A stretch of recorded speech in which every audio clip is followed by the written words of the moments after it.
दोस्तों, आज पूरा फॉर्म में आ चुका हूं। तो आज आपको ये बताने वाला हूं कि मे और कैन का प्रयोग में करना क्या होता है। सबसे पहले तो आप ये जानेंगे कि मे का प्रयोग किसके लिए है और कैन का प्रयोग किसके लिए है। मे का प्रयोग होगा आज्ञा या निवेदन के लिए।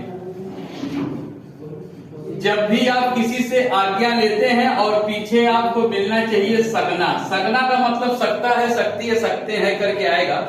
दूसरा जो कैन का प्रयोग है वो शक्ति या सामर्थ्य के लिए होता है। चलिए देखिए, मे का प्रयोग होता है आज्ञा या निवेदन के लिए। किसी से कोई आज्ञा लेना है, पीछे सकना है, मिलाना है, मतलब सकता है, सकती है। तो सबसे पहले वाक्य जो शुरू होगा उसमें क्या लगाना बहुत जरूरी है, तभी तो आज्ञा होगा। आज्ञा की इंग्लिश होती है ओबे, निवेदन की इंग्लिश होती है परमिशन। ओबे और परमिशन। मे का प्रयोग आज्ञा या निवेदन के लिए वाक्य क्या से शुरू होगा तो आज्ञा बनेगा। एग्जाम्पल में आप देख लीजिए, ये बहुत पॉपुलर वर्ड है, क्या मैं अंदर आ सकता हूं।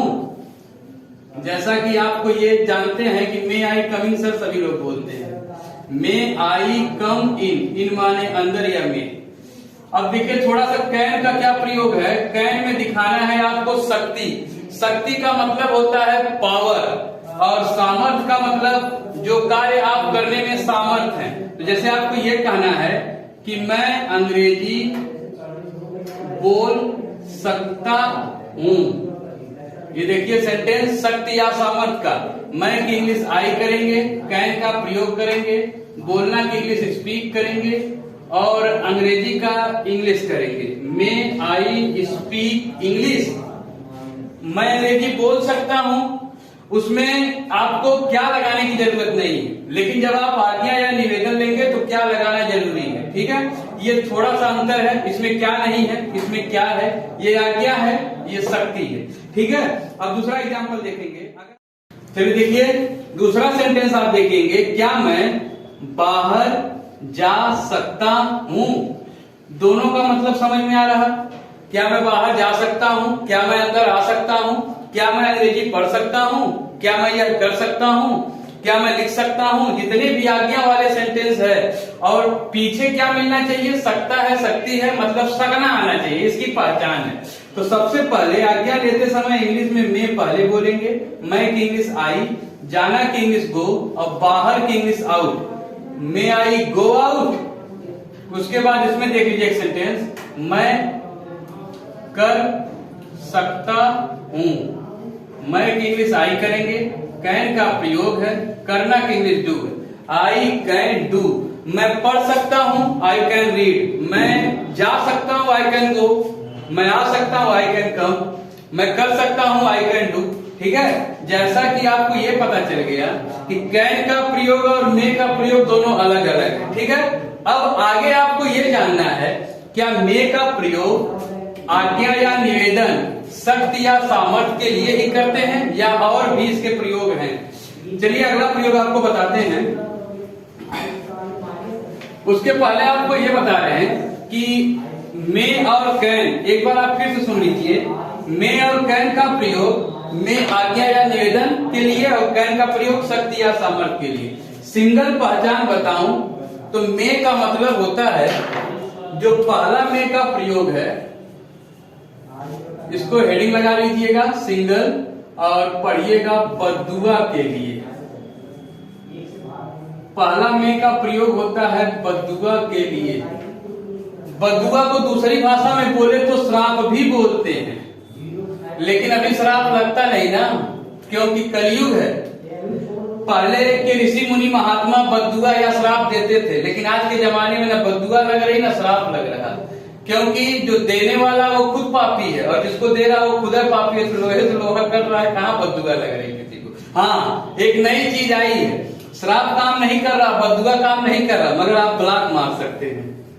आप किसी को ब्लॉक मारेंगे तो समझ लीजिए वो श्राप का काम कर रहा है।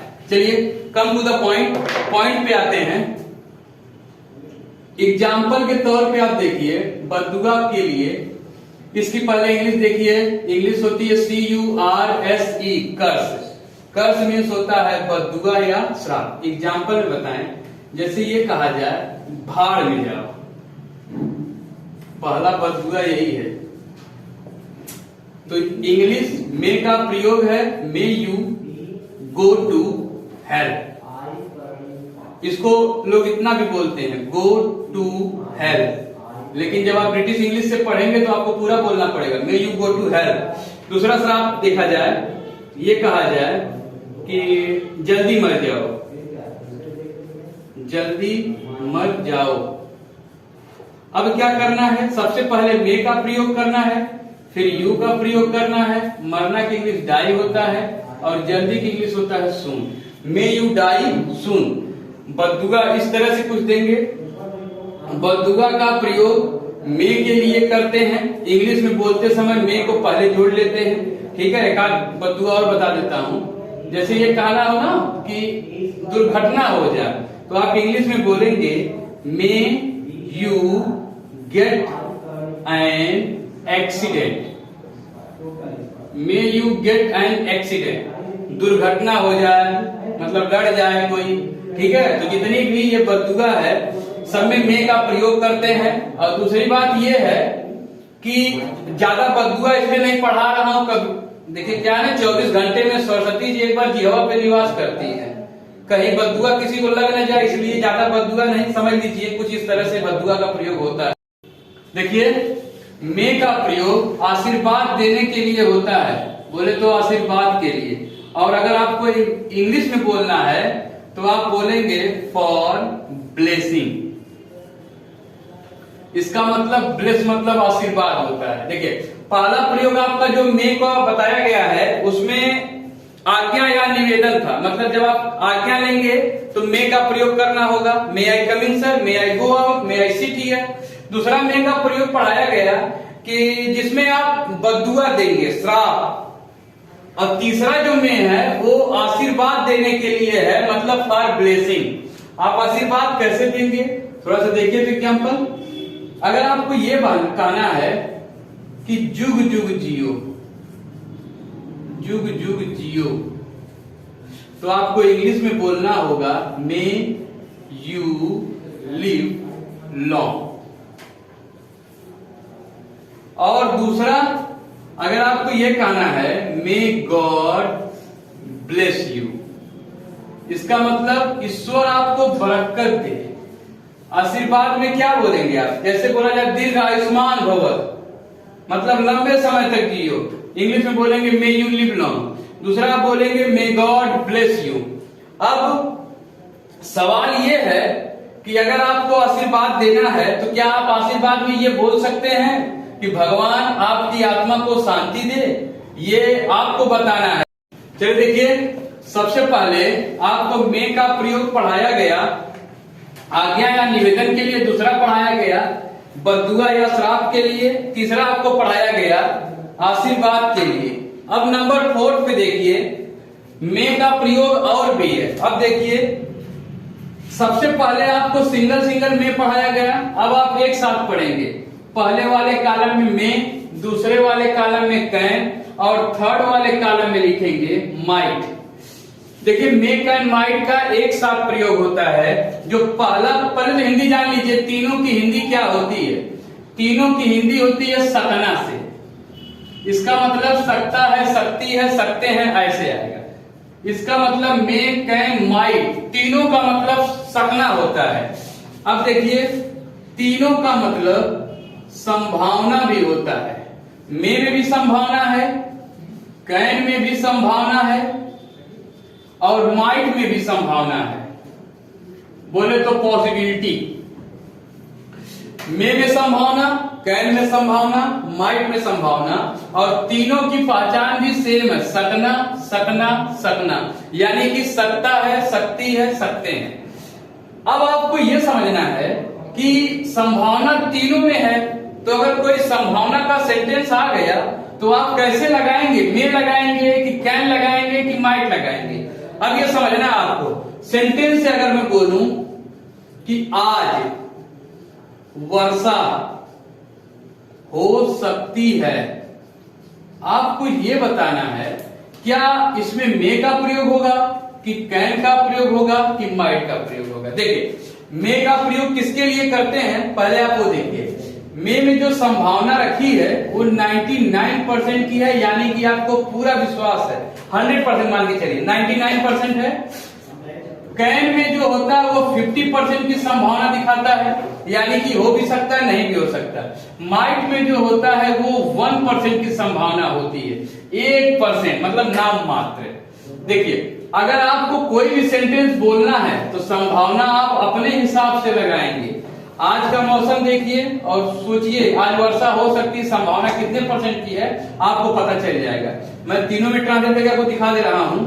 अगर आप ये बोलते हैं कि इट मे रेन, इसका मतलब वर्षा हो सकती है, मतलब 99% की है, संभावना है कि हो जाएगी। अगर आप ये बोलते हैं इट कैन रेन, तो इसका मतलब हो भी सकता है नहीं भी हो सकता है। लेकिन जब आप बोलते हैं इट माइट रेन, इसका मतलब भी वर्षा हो सकता है, लेकिन उसमें 1% की संभावना, मतलब नहीं हो सकता मान के चलिए।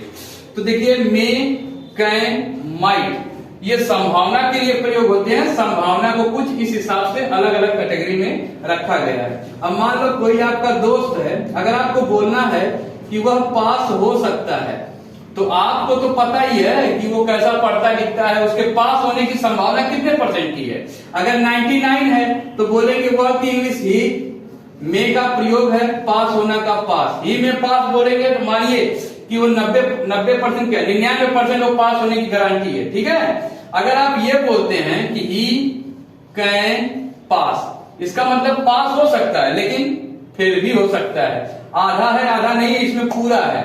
अगर ये बोला जाए कि ही माइट पास, इसका मतलब वह पास हो सकता है लेकिन नाम मात्र है, ठीक है। देखिए, जैसा कि आपको बताया गया मे कैन माइट तीनों का प्रयोग संभावना के लिए। संभावना को 3 कैटेगरी में बांटा गया है। पहला जो कैटेगरी है वो 99% है, दूसरा कैटेगरी 50% है और तीसरा वाला जो है वो 1% में है। तो मे कैन माइट का प्रयोग कुछ अपने हिसाब से संभावना लगा के लिखना है।